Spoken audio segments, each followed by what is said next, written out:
For basically all of human history, we've looked up at the stars and asked, are we alone? But maybe the real question, the harder question, is this. If we found a clue, how would we be absolutely sure it was life and not just some weird space chemistry? Well, today, we're cracking open a brand new case file in this cosmic detective story. We're going to look at a new way to find that definitive proof. So, just imagine for a second. The James Webb Space Telescope sends back some data. It's found a rocky world, right in the sweet spot, the habitable zone, and its atmosphere is just loaded with oxygen. Now, here on Earth, that's a slam dunk for life, right? But out there, that's the exact problem that keeps astrobiologists staring at the ceiling at 3 a.m. Is this the biggest discovery ever, or is it just a cosmic false alarm? And that really gets us to the heart of the whole alien life problem. See, when your main suspect is a planet that's trillions of miles away, every single piece of evidence is, well, it's ambiguous. We're trying to solve a mystery with clues that could mean one thing or something completely different. Now, the official term for the clue we're hunting for is a biosignature. You can think of it like a cosmic fingerprint, a gas, a chemical, pretty much anything that points to life. But here's the catch. What if that fingerprint is smudged? What if some non-living process could have left the exact same mark? Oxygen is the absolute perfect example of this problem. Yeah, on our planet, it's pretty much all made by life. But you can get oxygen without any life at all. For instance, if a star is blasting a planet with enough radiation, it can literally rip water molecules apart, leaving free oxygen floating around. So you get the exact same signal from two totally different sources. And that's how easily you can get a false positive. So, how in the world do you solve that? Well, it all comes back to what Carl Sagan famously said. Extraordinary claims require extraordinary evidence. And let's be real, announcing the discovery of alien life is probably the most extraordinary claim humans could ever make. We absolutely cannot afford to get it wrong. We need a method that is totally rock solid. Okay, so to get that extraordinary evidence, scientists are proposing a totally new way of thinking about this. The idea is, instead of just putting one planet under a microscope, the real key is to zoom out and think like a system.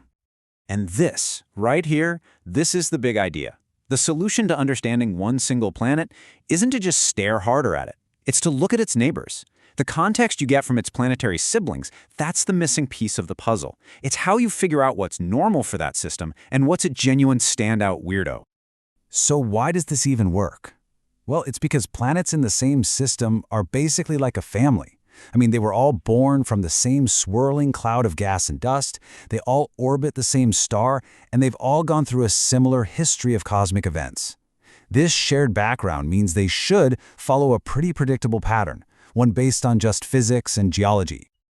So the very first step in this new detective method is to figure out what normal actually looks like for that family of planets. This is what's called building an abiotic baseline. Think of it as a reference point for what a system should look like if there's no life involved at all. And here's how it's done. First, you observe several planets in the same system. Then you take some atmospheric data, like how much of a certain gas they have, and you plot it against something they all share, like how far they are from their star. Now, based on pure physics, there should be a predictable trend, a line that connects the dots. That line is your abiotic baseline. It's the signature of non-life. And you want to see the perfect example? Just look at our own solar system. If you plot the amount of carbon dioxide in the atmospheres of the rocky planets, a pattern just jumps out at you. Venus and Mars both have atmospheres that are over 95% CO2. They create a super clear baseline for what a rocky planet's atmosphere should probably look like around here. But then you have Earth. Yep, exactly. If you took a family portrait of our solar system, Earth would stick out like a sore thumb. Our CO2 level is ridiculously low. And why? Because for billions of years, life and the geology it influences has been sucking that carbon out of the air.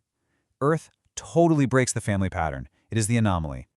And that, right there, is what this whole thing is about. It's about spotting the living anomaly. This is where all the detective work pays off, and you get that big aha moment. So let's run through a couple scenarios. Let's say we're looking at a distant star system.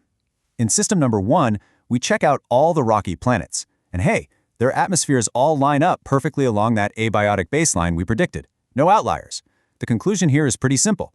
The chemistry is almost certainly being driven by geology. Nothing to see here, folks. But then we turn our telescope to another system. We plot the data, and whoa! One of the planets is way, way off the line. It completely shatters the family pattern that its neighbors set up. This planet just doesn't fit. It's an anomaly. And that is our prime suspect. This gives us a much more powerful definition to work with. The real smoking gun isn't just finding a gas like oxygen. It's what scientists are now calling a comparative biosignature, a planet that is a statistical freak against its own family, in a way that is best explained by biology. So when you find one of these anomalies, what could it actually mean? Well, there are really three possibilities. First, if our models of pure geology can explain what we're seeing, then it's probably not life. Second, if our models that include biology fit the data best, then bingo, we've found a real comparative biosignature. But there's a third, really fascinating option. What if neither of our models can explain it? That's what some researchers are calling an unknown unknown. It could be a sign of some bizarre geology we've never even thought of. Or maybe it's a kind of life we can't even imagine yet. All right, so let's wrap this case up. Why does this whole new framework actually matter so much in the search for life? What's the final verdict on this method? Well, first and foremost, it's about being careful. It's about scientific safety. By comparing a planet we're suspicious about to its apparently lifeless siblings, we're basically using those other planets as a control group. This helps us rule out weird, system-wide things that might fool us, stuff we might otherwise mistake for life. It's our best defense against a catastrophic false alarm. And really, at the end of the day, this framework just gives us a clear, data-driven way to move forward. It changes the search from just looking for one ambiguous clue to a real process of building confidence. It's how we build that extraordinary evidence we need to finally, and with certainty, announce that we are not alone. Which of course leaves us with one last incredible thought. When we finally find it, that first true anomaly, that one world that breaks its family's pattern in a way that only life can explain, what kind of life will it be? What secrets are hiding in that one anomalous blip of data so many light years from home? And that, right there, is what makes this the most exciting detective story of all time.